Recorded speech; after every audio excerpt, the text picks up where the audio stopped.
Hello there. I don't know if he's the only one, but this mate requested for content about nerfed Alucard on EXP lane, so why not? By the way, this is one of the reasons why I stopped using him after the latest update. Back then, I can use Alucard effectively in ranked game as offlaner, but now, I think it would be better to use a different hero. Why? In this match, I used Alucard as an offlaner.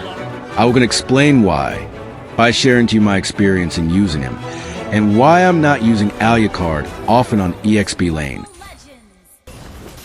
Alucard is a hero that works as both a fighter and an assassin. He has strong lifesteal, decent sustain, and enough mobility to chase down enemies who try to escape. Against soft heroes like marksmen and mages, or assassins who get caught alone, he can deal good damage. When Alucard can hit his targets without being interrupted, he becomes very strong, because every hit lets him heal. But even though he has strengths, his weaknesses are also very clear. He struggles a lot against heroes that can stun him, knock him up, push him back, or hold him in place. He also has a hard time against heroes with high sustain who do not die quickly. This is a big problem because most EXP laners today have crowd control, strong durability, and good early game power. That alone put Alucard at a huge disadvantage when he is played in the EXP lane. In high ranks, players now prefer EXP laners that are tough and can control team fights.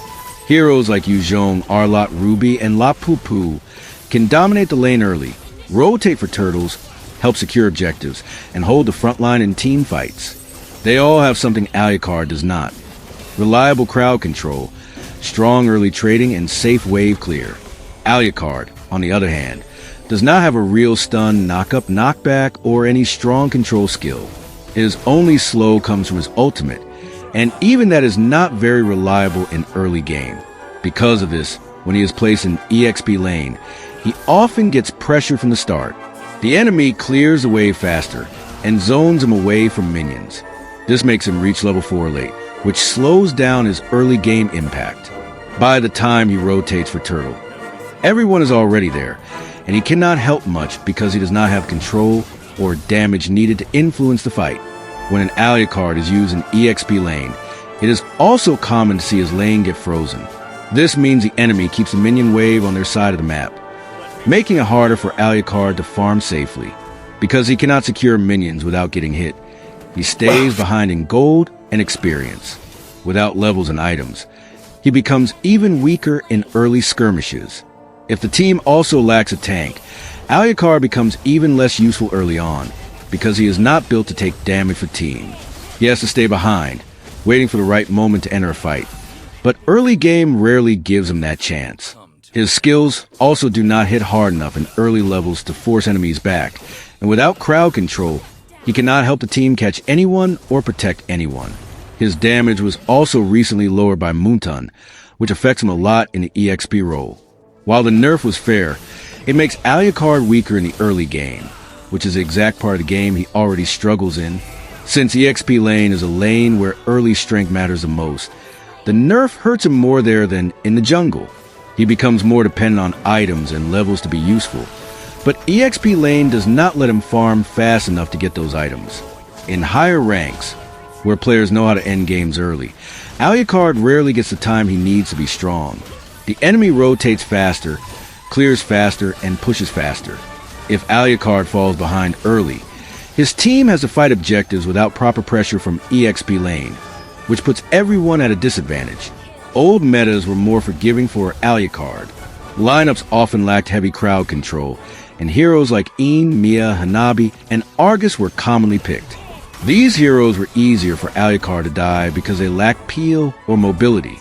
But the current meta is very different. Popular heroes now have a lot of CC, or ways to stop divers. For example, facing a lineup like Phoveus on EXP, Valor in mid, Brody in gold, Fred in the jungle, and Kufra as a roamer creates a very difficult game for Alucard. Phoveus punishes dashes, Valor pushes him back, Brody stuns him, Fredrin can tank and control him, and Kufra can lock him in place easily. When Alucard is stunned or pushed away, he cannot lifesteal, which makes him easy to kill. If the enemy builds anti-heal items like Dominance Ice or Necklace of Durance, His healing becomes even weaker.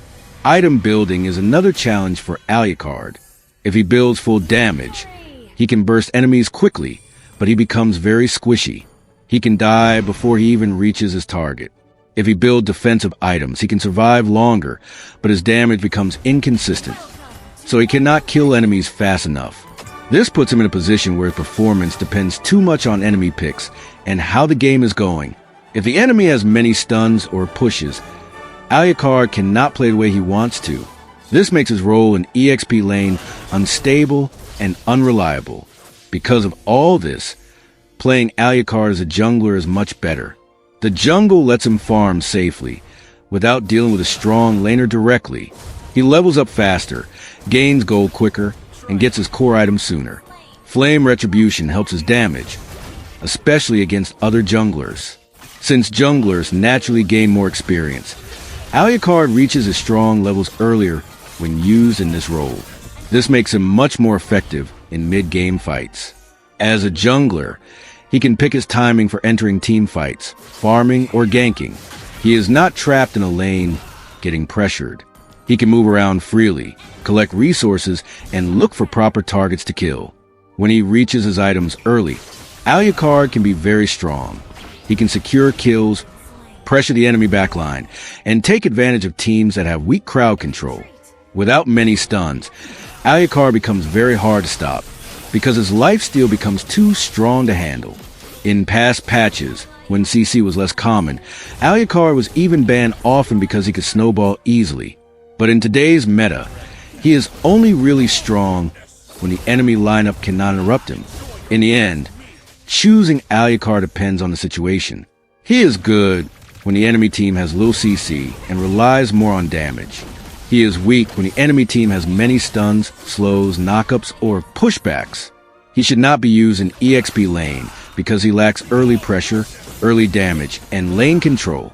He works much better as a jungler because he farms faster and reaches his strong point sooner. Pick him when the enemy lineup is easy to dive. Avoid him when the enemy lineup is filled with CC and sustain. Understanding these matchups helps players use Alucard properly and avoid games where he becomes ineffective due to the enemy's hero choices. Have you enjoyed listening to all of this? Now, if you don't completely agree with everything I've shared, feel free to drop your thoughts in the comment section. We can have a proper discussion and share our experiences. I'm not saying you shouldn't play Alucard at all. He can still be a lot of fun and powerful in the right situations. This is just my perspective based on my own matches, observations, and experiences with him. Everyone plays differently, and every match can be unique. So your results may vary depending on your style, the team, and the enemy lineup. I truly appreciate you taking the time to read and listen to this. Again, thank you so much for your support. Stay safe, play smart, and good luck on the battlefield. May you secure those savages and lead your team to victory.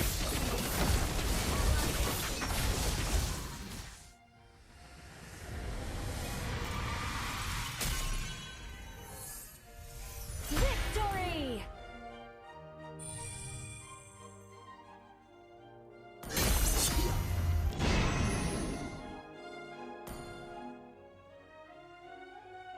For more informations like this, subscribe and stay tuned.